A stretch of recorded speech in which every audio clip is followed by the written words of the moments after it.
Bonjour madame, bonjour messieurs, bienvenue à cette édition en français de la télévision Renaissance de ce lundi 3 février 2020. Les titres pour démarrer. L'image du pays préoccupe certains candidats à la présidentielle. C'est la priorité qui s'est le plus dégagée dans les propos des leaders politiques désignés par leur formation politique ce week-end. Du côté de l'opposition politique, ils craignent que les projets de ces différents candidats soient irréalistes parce qu'ils ont prouvé leur incapacité même avant. Le ministère de la Santé au Burundi tranquillise la population burundaise qu'il est prêt à lutter contre la maladie du coronavirus. C'est après que l'OMS a annoncé que le virus s'étend dans d'autres pays. Comme tous les lundis, vous aurez à suivre dans cette édition le mini-magazine au cœur de la société, produit en synergie par les radios RPA, Inzamba et la télévision Renaissance. Le mini-magazine d'aujourd'hui va revenir sur l'accès difficile aux serviettes hygiéniques au Burundi. Voilà pour le sommaire. Encore une fois, bienvenue. L'image du pays préoccupe plus d'un candidat à la présidentielle. C'est la priorité qui s'est le plus dégagée dans les propos des leaders politiques désignés par leur formation ce week-end, comme Gaston Sindimro de l'UPRONA et Anicette Nyonguru du CDP. Les deux ont parlé de leur projet prévu s'ils étaient élus, contrairement à Jacques Bigirimana du FNL qui s'est gardé de tout commentaire. Franck Kazé. La soif de convaincre les électeurs est de mise. La plupart des personnes désignées pour représenter leurs entités politiques ne se font pas prier pour décliner les grandes lignes de leur projet de société. Le contexte politique oblige, certains présentent des priorités presque similaires. C'est le cas de Gaston Sindimro, candidat désigné du parti UPRONA, pro-gouvernemental, qui avoue le besoin de redorer l'image du pays auprès des pays tiers, et Anicette Nyonguru, élu par ses pairs du CDP, pour qui, sans de bonnes relations avec les autres pays, ces projets ne peuvent être réalisés. Nous donnerons une nouvelle image du pays sur le plan politique, surtout en accordant plus de liberté aux Burundais en travaillant dans la quiétude, mais dans le respect de la loi. Nous allons relancer les relations avec l'étranger. Nous veillerons d'une façon exemplaire à l'accord d'Arusha.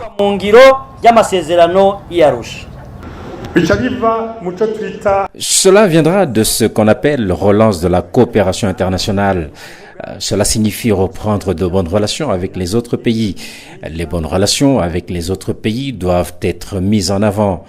Parce que quand tu cohabites avec les gens, tes voisins, tes amis, quand tu te trouves dans des problèmes comme ceux-ci, où les citoyens et les maisons sont emportés par les inondations, sans possibilité de faire le drainage ou une canalisation pour évacuer les eaux, pour ne pas tuer des Burundais, tu cries au secours, tu alertes les parents, les amis.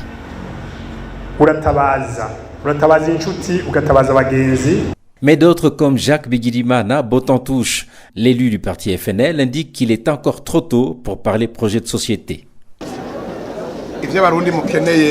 Ce dont les Burundais ont besoin, c'est ce dont nous avons besoin aussi. Et vos besoins, vous savez qu'ils sont très nombreux. Si nous travaillons ensemble, si nous nous entraidons, nous travaillerons en fonction des préoccupations de la population. Maintenant, on ne peut pas en parler parce que vous savez que c'est beaucoup.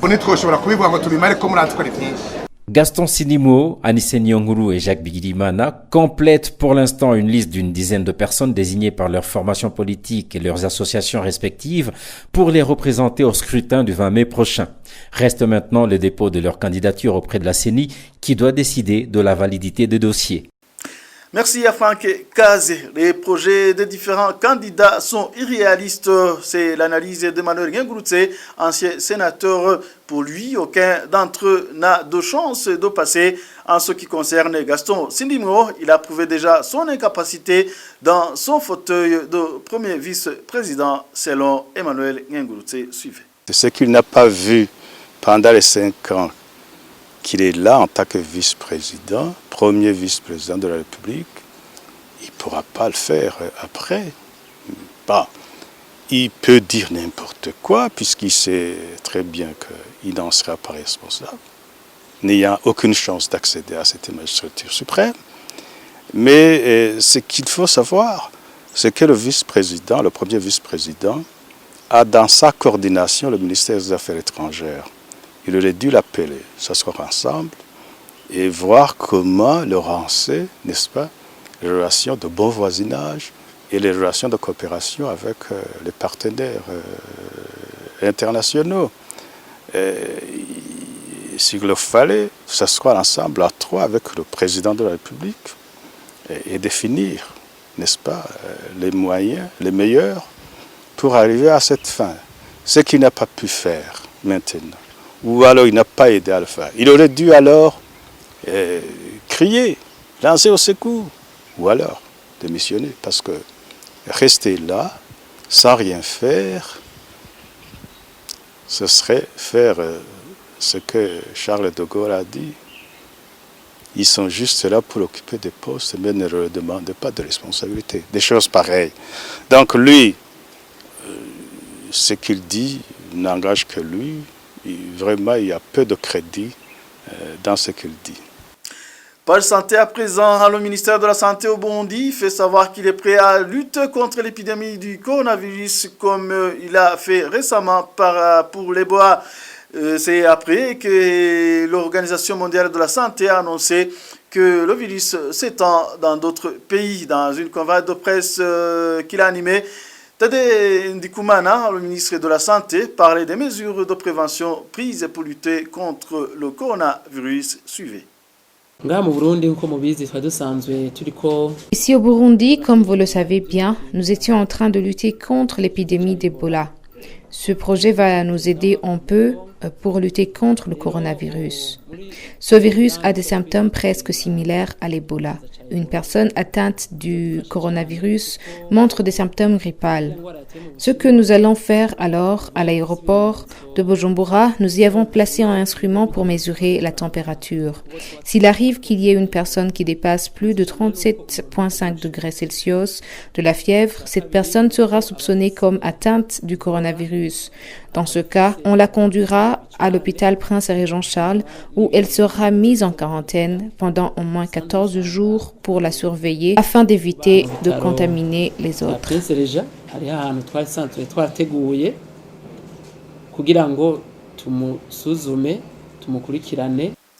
Quittons santé pour parler justice à présent. Dans nos éditions de la semaine dernière, on vous a parlé du jugement qui a été rendu à l'endroit de Clément Ngoulouziza, accusé d'être le planificateur des massacres des étudiants autour de l'Université du Burundi en 1995. Pour Gervais Nibigila, vice-président du réseau des citoyens Probe RCP en sigle, c'est un procès de vengeance, mais aussi un procès politique.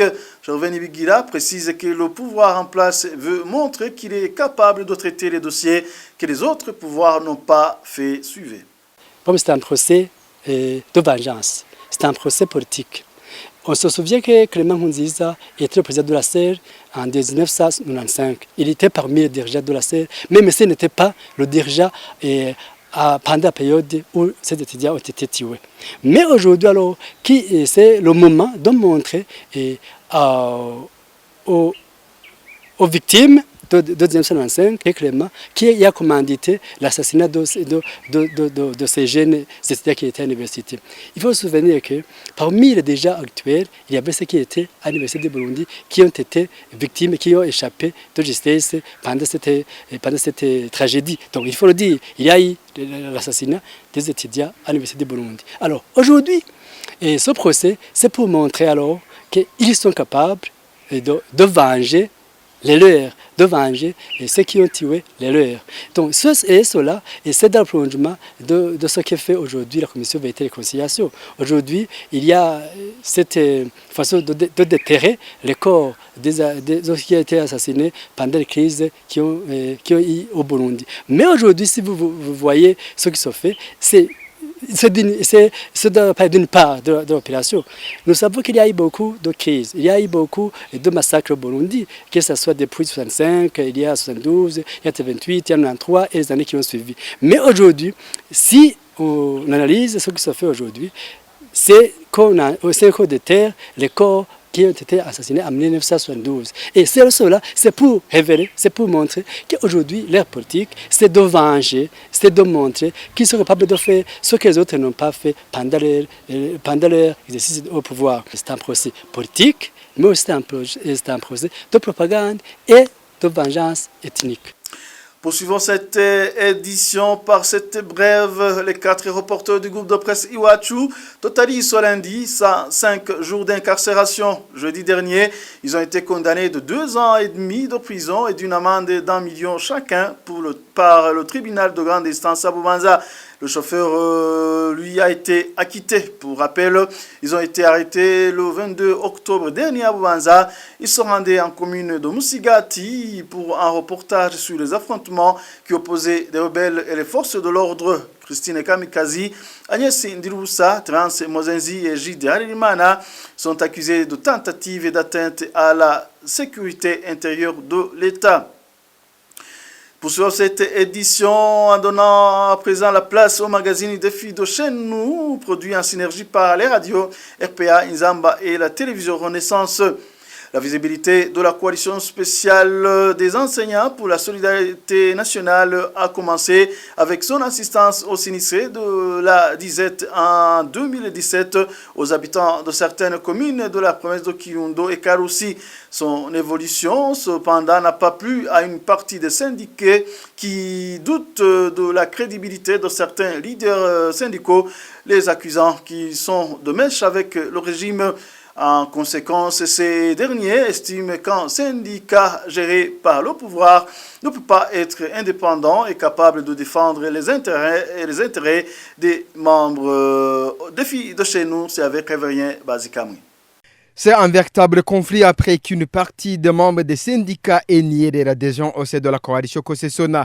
La coalition spéciale des enseignants pour la solidarité nationale aurait été mise en place par les leaders syndicaux, mais qui n'ont pas eu l'accord de 2 syndicats. CPDUC, syndicat des enseignants et professionnels de l'éducation, et SGPBU, syndicat général du personnel de l'enseignement au Burundi. À part ces 2 syndicats, plusieurs cas d'autres membres des syndicats ont manifesté leur mécontentement d'avoir été forcés d'adhérer dans cette coalition. Certains disent qu'ils n'ont pas demandé l'adhésion et par conséquent qu'ils ne peuvent pas se conformer à la réglementation d'une organisation dont ils ne sont pas membres. Le conflit a dégénéré avec la mesure de retrait à la source d'une somme de 500 francs burundais par enseignant chaque mois. La mesure devrait concerner tous les enseignants, même ceux qui ne sont pas de la coalition Kosesona. Le président de cette coalition, Victor Ndabaniwe, avait expliqué que cette somme n'a d'autre but que de venir en aide des enseignants en difficulté. Cela n'a pas cependant perçu comme tel par certains membres des syndicats. La plupart d'eux réclament jusqu'à maintenant les libertés syndicales d'appartenir dans un syndicat de leur choix. D'autres vont jusqu'à accuser les responsables de la Kosesona d'être au service de l'État sur base d'appartenance politique de certains d'eux, entre autres le président Victor Ndabaniwe, membre influent du parti au pouvoir CNDD-FDD. Cet argument est renforcé par la présence inhabituelle d'un conseiller à la présidence, Serge Ngendakumana. Une partie des enseignants se pose la question de savoir comment la présidence peut avoir son délégué dans une organisation syndicale. Pire, ils affirment que ce qui les inquiète le plus est que Serge Ngendakumana est parmi les signataires sur le compte de la Kosesona ouvert à la Banque centrale BRB. À partir de ce fait, ces enseignants doutent de la crédibilité de la coalition. C'est l'usage de force qui en est suivi pour contraindre tous les enseignants d'adhérer et de verser chaque mois la cotisation de 500 francs burundais. Certains enseignants meneurs de contestation ont été arrêtés sur plainte du président de la Kosesona. C'est ainsi qu'ils ont décidé de saisir la Commission nationale des droits de l'homme. Celle-ci a mis en place une commission d'enquête. Le président de la CNDH a alors déclaré officiellement que ceux qui contestent au réseau, qu'ils doivent rester dans les libertés d'appartenir dans les syndicats de leur choix et a exhorté la libération de ceux qui étaient en prison. Sa déclaration a eu effet immédiat. Ils ont été libérés quelques heures après. Néanmoins, l'intimidation continue. Le directeur provincial de l'enseignement à Makamba vient d'intimer ordre à tout son personnel d'adhérer de force dans la coalition Kosesona, malgré l'appel du chef de l'État que les enseignants ont le droit d'appartenir dans un syndicat de leur choix. Vous saurez que les enseignants du Burundi se comptent à plus de 80 000, soit 40 millions par mois, si chaque enseignant cotise 500 francs burundais et près de 500 millions par an, environ 300 000 $ américains. Maître Vital Nshimirimana, il est ancien président du syndicat des magistrats du Burundi, Simabu. Il nous parle ici de l'exercice des droits syndicaux dans le contexte politique actuel au Burundi. Suivez. Le Burundi évolue dans un contexte de dictature inouïe, une dictature aveugle qui a entamé l'exercice de tous les droits, de toutes les libertés fondamentales qui sont reconnues à la personne humaine ainsi qu'aux travailleurs. Mais parallèlement, nous reconnaissons que l'exercice du droit syndical n'a jamais été une chose facile, même dans les pays les plus démocratiques. L'exercice du droit syndical est en quelque sorte un rapport de force entre les travailleurs syndiqués et les employeurs dans certains moments, dans certaines circonstances, l'employeur pouvait être l'État. Et donc aujourd'hui, l'exercice du droit syndical est entravé par le contexte qui prévaut au Burundi, dès lors que le régime actuel a installé un régime de terreur, un régime où les gens qui s'estiment, qui estiment une opinion dissidente, sont soit torturés, portés disparus, tués ou emprisonnés, ceux qui le peuvent étant contraints à l'exil. Donc c'est une situation inédite où le Burundi vit un des moments les plus sombres de son histoire. Et donc il n'est pas étonnant que l'exercice du droit syndical soit également affecté. Évidemment, pour autant, il n'a jamais tenu parole. Ces déclarations ne sont jamais crédibles. Et donc, nous savons qu'il est impliqué dans plusieurs affaires louches, dans plusieurs affaires de détournement, dans plusieurs affaires de gestion obscure de la chose publique. Donc, nous connaissons également que Bachilich, lui, et ses acolytes s'unissent dans tout ce qui est organisation publique et privée et pour en tirer profit. Restons dans les productions en synergie. Dans le mini-magazine au cœur de la société de ce lundi, nous vous parlons du difficile accès aux serviettes hygiéniques au Burundi. À la présentation du mini-magazine, Émile Nibasumba. Leur prix au Burundi varie autour de 2000 francs, plus d'$1 américain. L'accès aux serviettes hygiéniques pose pourtant problème depuis des années pour la majorité des Burundaises, à cause surtout du manque de moyens financiers suffisants. Le recours à des solutions alternatives est parfois la source de maladies pour les femmes et les filles, comme vous allez le suivre dans le mini-magazine au cœur de la société. Certaines filles, surtout dans le milieu rural, utilisent des tissus ou d'autres objets alternatifs dans la période de menstruation. Ces deux filles se souviennent encore de comment elles se débrouillaient il y a peu. Le jour de mes premières menstruations, je me suis absentée en classe car j'avais pas prévu les lingettes. J'utilisais la panisée de ma mère. Je la coupais en plusieurs morceaux que je lavais après l'usage. Même les périodes qui ont suivi, il m'arrivait de m'absenter à l'école. J'avais honte de laver mes lingettes pendant la journée. Je les lessivais pendant la nuit. S'il advenait que mes lingettes ne sèchent pas, je ne pouvais pas me rendre à l'école. En classe, même quand je portais ces lingettes, je ne me sentais pas à l'aise. Je craignais qu'à tout moment, le sang peut passer à côté de ma serviette. Toute ma période de menstruation, en classe, je ne pouvais pas être tranquille. Tous les 3 à 4 jours, que dirait cette période?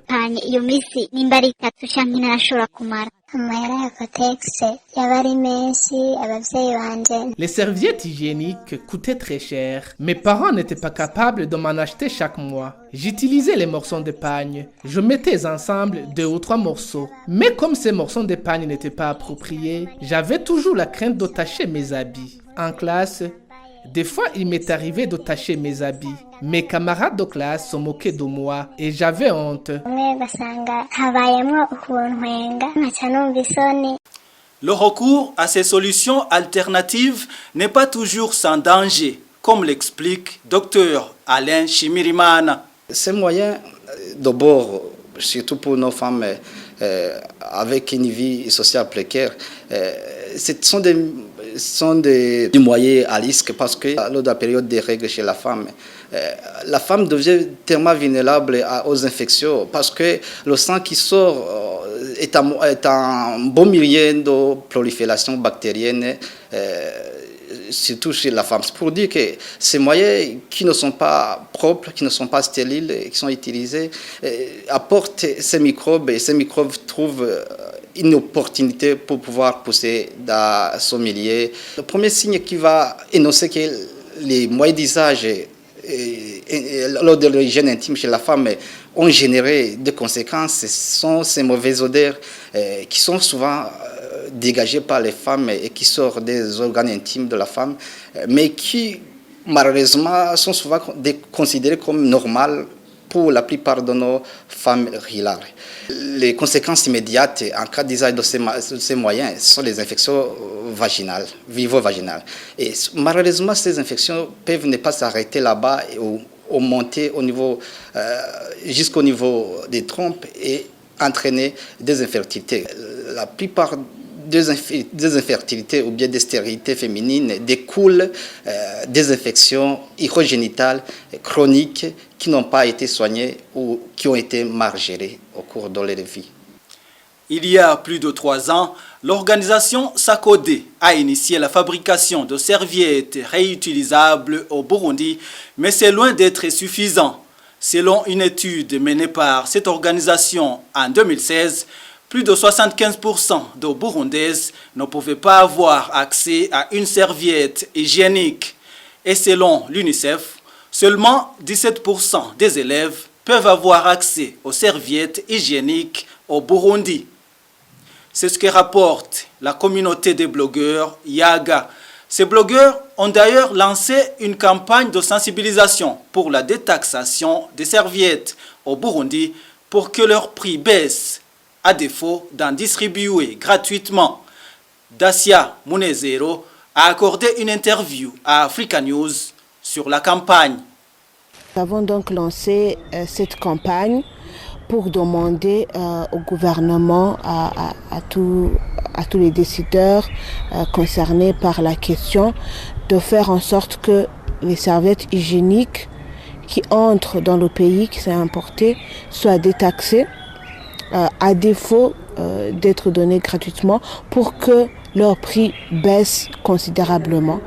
Pourquoi? Parce qu'il y a des millions de femmes burundaises qui n'ont pas accès à ces serviettes hygiéniques parce que c'est toujours cher.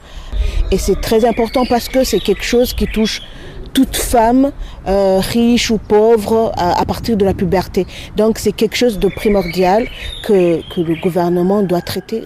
En décembre dernier, le Rwanda, voisin du Burundi, a rejoint plusieurs autres pays en détaxant les serviettes hygiéniques.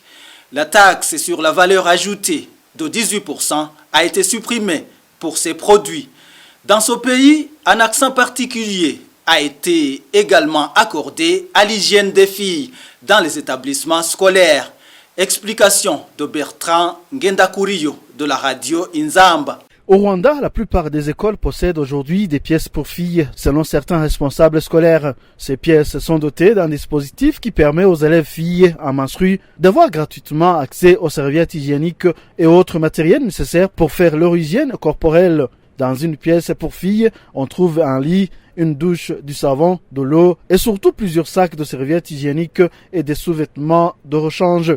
Tout est parti d'un constat selon lequel les élèves filles en nombre considérable, quand elles sont en menstrues, choisissaient de manquer l'école, ce qui avait des conséquences néfastes sur leurs résultats scolaires. Il y a des filles qui ont même abandonné l'école à cause de ce problème. Certaines filles avaient également honte de retourner en classe parce qu'un jour le sang menstruel a entaché les vêtements au vu des camarades de classe. En plus du matériel, dans cette pièce leur réservée, il y a des éducatrices qui expliquent aux filles en menstruation pour leur première fois que c'est un phénomène tout à fait naturel et leur donnent aussi des conseils sur le comportement adopté. Voilà, c'est cette expérience du Rwanda qui clôture notre mini-magazine au cœur de la société. Le mini-magazine qui s'est focalisé sur le difficile accès aux serviettes hygiéniques pour les Burundaises. Merci à Émile Nivasumba. Avant de clore cette édition, ça fait déjà des mois que les relations entre le Rwanda et l'Ouganda ne sont pas bonnes. Les deux voisins s'accusent mutuellement de déstabilisation. Cette fois-ci, les deux pays se sont engagés à régler leurs différends. Paul Kagame et Yoweri Kaguta Museveni se sont rencontrés à Luanda lors d'un sommet sous la médiation du président congolais Félix Tshisekedi et celui d'Angola. Dans un communiqué transmis par la présidence congolaise, le Rwanda et l'Ouganda se sont engagés à libérer les ressortissants du pays voisin qu'ils détiennent et à s'abstenir de tout acte qui pourrait être perçu comme déstabilisateur. Et voilà, c'est ici que prend fin cette édition. Merci pour votre attention. À la prochaine.